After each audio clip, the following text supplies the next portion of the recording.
Welcome to the Procurement Pulse, where we seek to demystify the practice of public procurement and simplify procurement for the average user. Today we have an exciting guest, Mr. Andre Bennett. He is the head of procurement in Jamaica. He has a master's in procurement law, and he is our chief policymaker in Jamaica. And he has taken some time to join us today to just have a quick discussion about the practice of procurement and how it impacts suppliers and the whole economic space in Jamaica. Andre, welcome. Thanks, Dwayne. So, Andre, how long have you been practicing procurement? Yeah, I started operational procurement in 2012. So that was my first exposure to the procurement space. So we're looking at about 12 years. In terms of government policy, I've been doing this since 2019. So about 7 years, including school, of operational work, and then 5 years now in policy making. Oh. Over the years you have been practicing procurement. What's one thing you have seen one myth that suppliers tend to have about public sector procurement?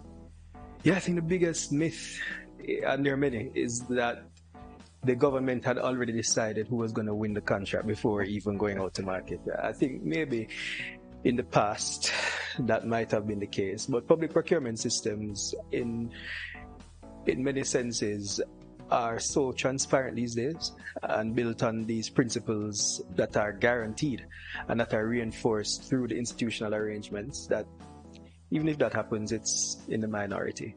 Really and truly, people get an equal and fair shot. And so suppliers probably need to be less concerned about what people may have thought and more concerned about getting a good bid in so that they can earn a piece of the $3 billion pie, $3 billion US that we spend in public procurement each year. $3 billion US dollars. $3 billion US. Wow. Somewhere close to 25% of GDP. Wow. And this is Jamaica we're talking about. Absolutely. Wow. So I know over the years the government has really tried to build some policies around procurement, and there's a lot of laws and stuff that come out. What are some of the things happening recently that really, I know the act is out and nobody's reading the act and everybody's afraid of what it means, and as you said, there's a lot of myth about suppliers, but how does these new regulations and the framework that is there really benefits a supplier? I would say maybe in three ways. One, there is more certainty about what the law is and what the rules are. So prior to 2019, prior to the entry into force of the Public Procurement Act 2015 and the regulations, we operated on the basis of policy and handbooks that were derived from other pieces of legislation. But now we have a single set of legislative instruments that deal with public procurement in particular. And they enunciate a clear legal framework that anyone can follow. And the interesting thing is that much of the practice in Jamaica is built on international practice. So you might be aware that several of the methods and so on that we use are derived from the United Nations Model Law on Public Procurement, which is used by another 30 countries or so as the basis of their legal system. So this is not unique. So what we have done in Jamaica is not just Jamaica get up and say, we're going to just write this and just pull it out of thin air, really. Right, no, absolutely. It is consistent with international practice. And the good thing about that, of course, is that as suppliers look to other jurisdictions to participate in their procurement, their government procurement opportunities, they would already be familiar with the methods and the approach because so many countries use the UNCITRAL model law. So whenever we're doing RFQ or RFP or ITB, it's basically the same approach. I would say that's a benefit. There's certainty. I guess another benefit is now suppliers have a right to reconsideration and review, a right that they did not have before. So during standstill, which is that period of time before the government actually awards the contract, the supplier gets an opportunity to challenge the exercise of the government's discretion and say, hold on, you got this wrong. In fact, I am supposed to be awarded the contract. So that is good enough, but isn't that the same thing the minister the other day said there were some questions about the standstill? Because it would be good if, as a supplier, you can say, something happens and, there's that space to say, I want to challenge this award that you're about to make. But is it that we're now making a shift in our policy to say we're not going to go down that road anymore, or it is going to be replaced by something else? Yeah, so I'm glad you give me the opportunity to clarify that. What we're really doing is removing the requirement for standstill for the very small contracts. Oh. Yeah, so the thinking is that in order to increase efficiency, it's a mixed bag. And we can probably get to that in the discussion later. There are lots of objectives that we're trying to achieve all at the same time. Included in that is transactional efficiency. And that is the imperative of government to get things done quickly. Time is money. Mm-hmm. And so when we looked at it, we thought that, well, it's not practical to entertain a lot of administrative challenges for very small contracts that are not very risky or complex.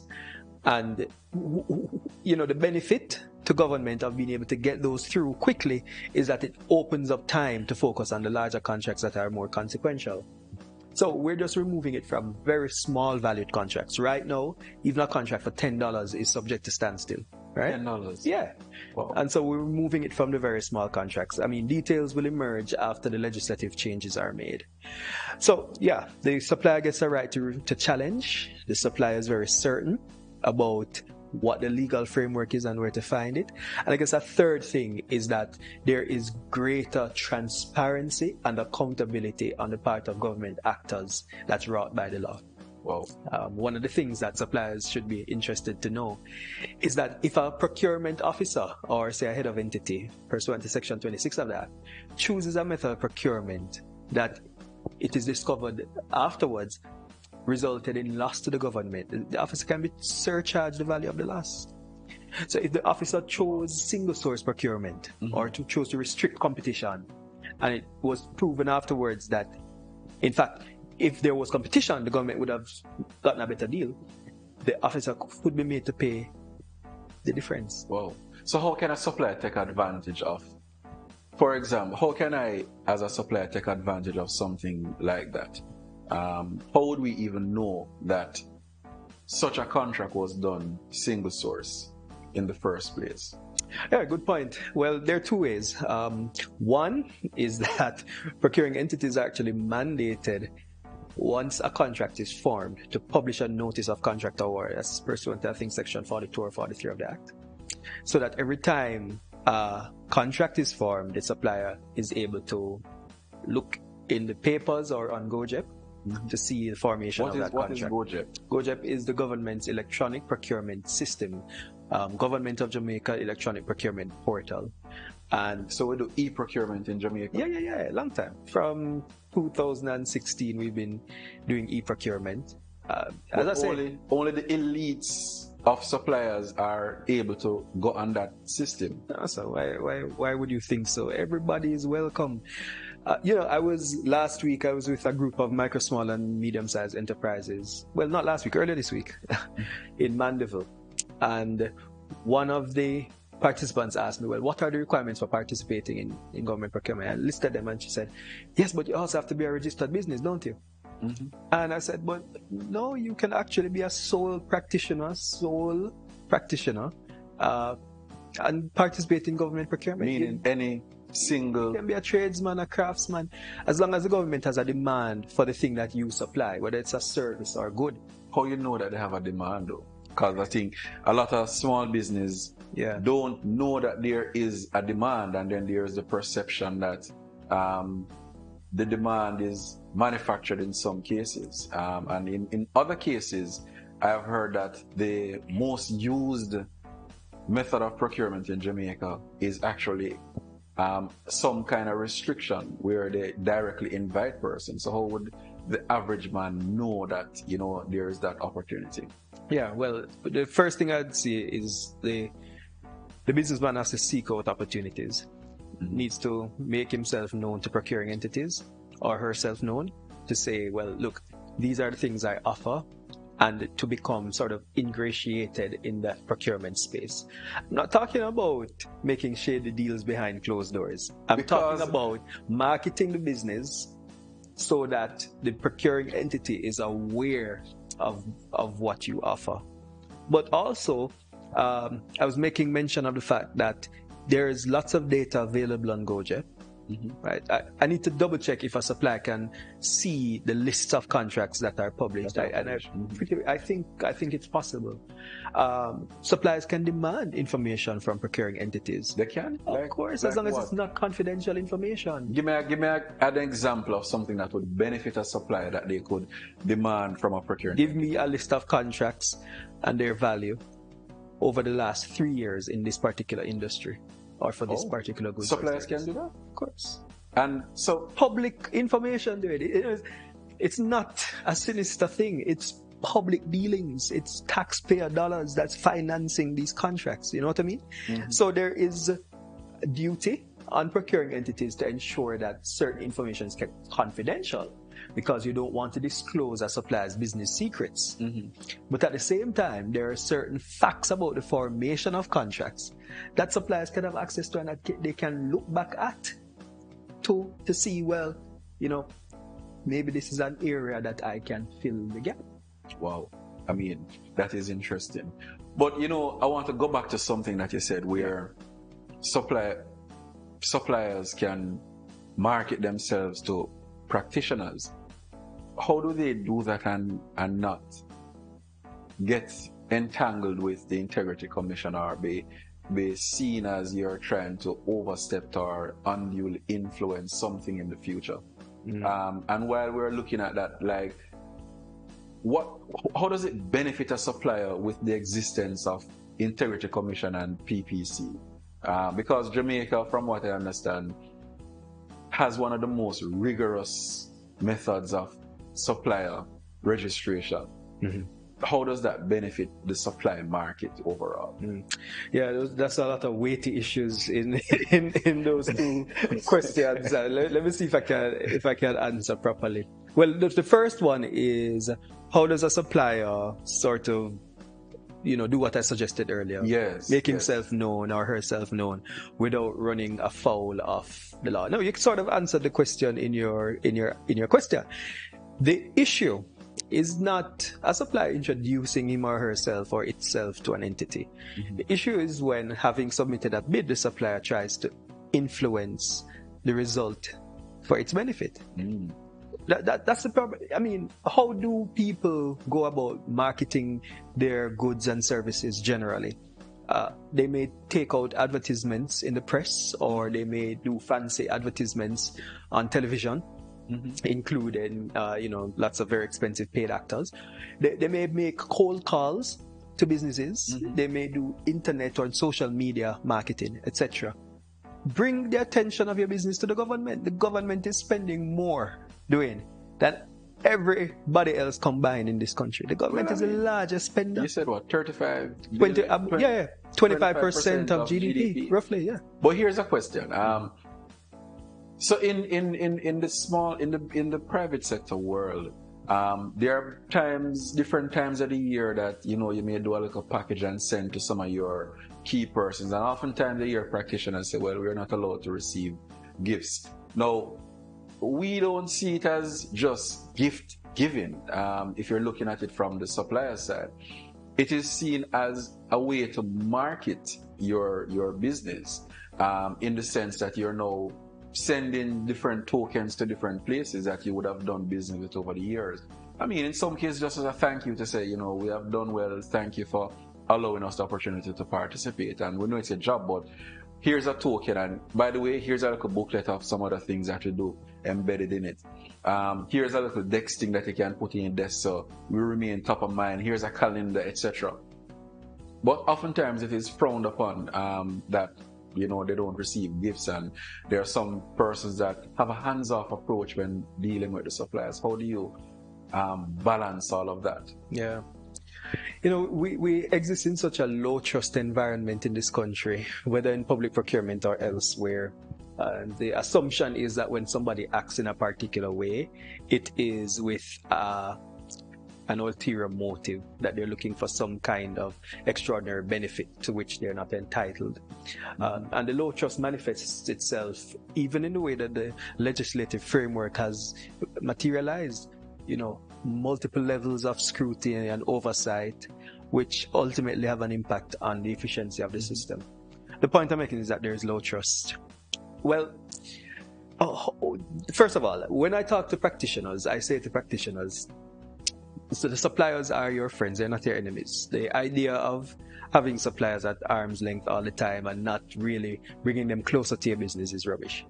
The issue is that you're not allowed to give one supplier more information than you give to the others, because that will compromise equal treatment, which is one of the foundational principles. If everybody in a competition, they must start from the same place. Everybody must be able to hear the gun at the same time. You know what I mean? Yeah. So if you trigger somebody before by giving them more information than everybody else, then that code the game. Yeah. You know what I mean? Bias. That's the issue. The issue is not having them close. The issue is exceeding the boundaries of equality. So I'm saying there is a need for closer and better relationships between buyer and seller. In the private sector world, you know, what private sector buyers tend to do is that they tend to identify or highlight a few suppliers that they hold close to them for their strategic items. You know, when they analyze their demand, right, they say, hold on, this thing is very complex and it costs a lot of money. The suppliers of this need to be very close to us. These are strategic suppliers. Because if we don't have them close to us, and if they don't invest themselves and see themselves as a part of our business, when they're manufacturing these critical widgets, you know, that will help our business to go and make money, then we have problems. There's nothing wrong with that. In the government space, we don't probably have the same pressures because we have a different ultimate aim. But at the same time, building and deepening supply relationship is extremely important. Now, I don't want to vary off topic too much. I mean, I would say in relation to gifts, given the low trust environment that we're in, you know, stay away from gifts. I don't encourage it. I don't accept gifts. Just recently, a supplier, you know, our Elevate conference reached out and said, you know, are you guys allowed to accept gifts? And I said, keep your gift. Just say thank you. We're good, you know. But we don't need gifts to know who you are and what your business is about. And you know something doing? A supplier also markets its business by doing well in every job. You know, timely communication, completing on time, submitting invoices on time, being generally helpful in the process of getting that particular project through. And you might find that supply is recommended over and over, because sometimes government has needs for common goods and services. So you might call where you are, you might call another entity and say, hey, I see that you did this, etc. Who did you use? Yeah. And at top of mind for the practitioner in that entity is the person who did a good job. Maybe also top of mind is the person who did a poor job. What would be some of the key things that a new entrant would need to be aware of where public procurement is?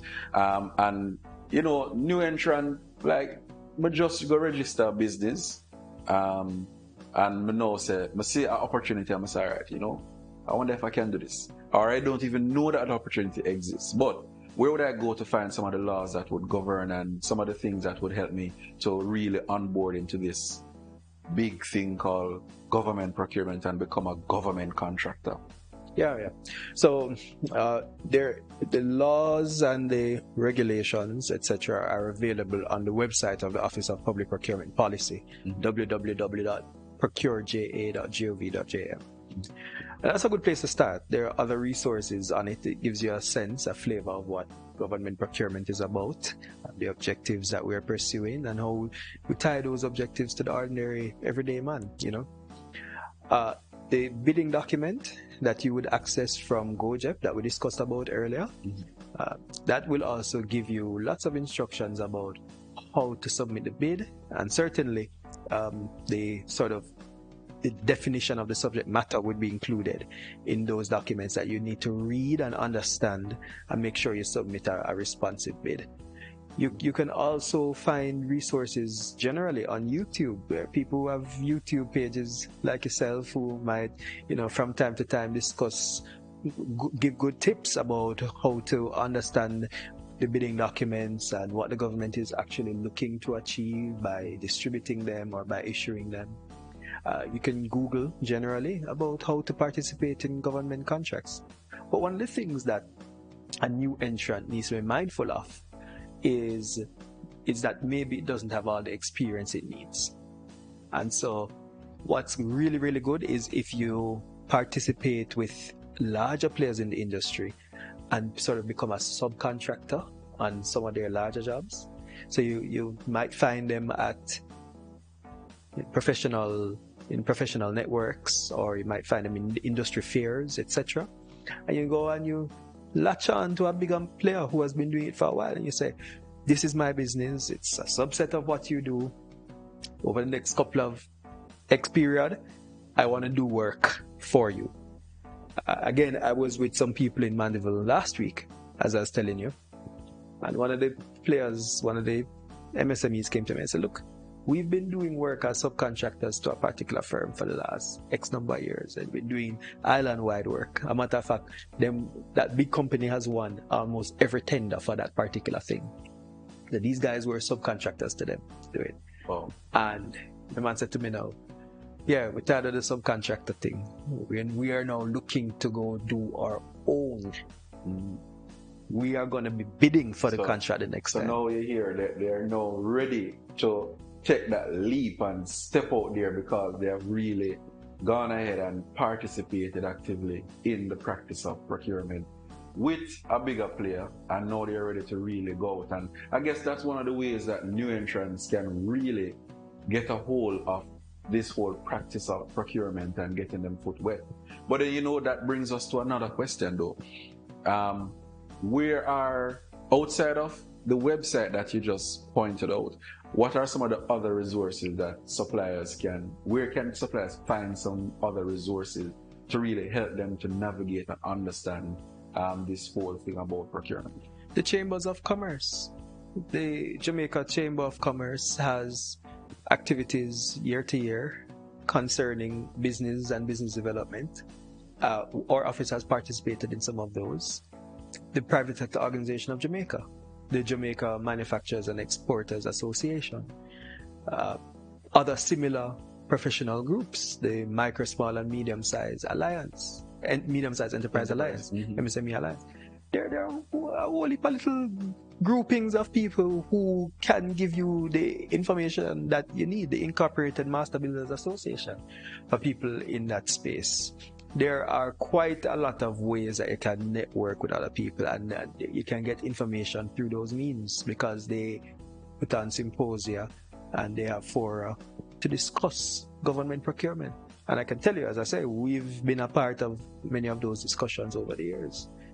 I guess, as I said, another place would be to Google broadly and to sort of increase knowledge by doing research.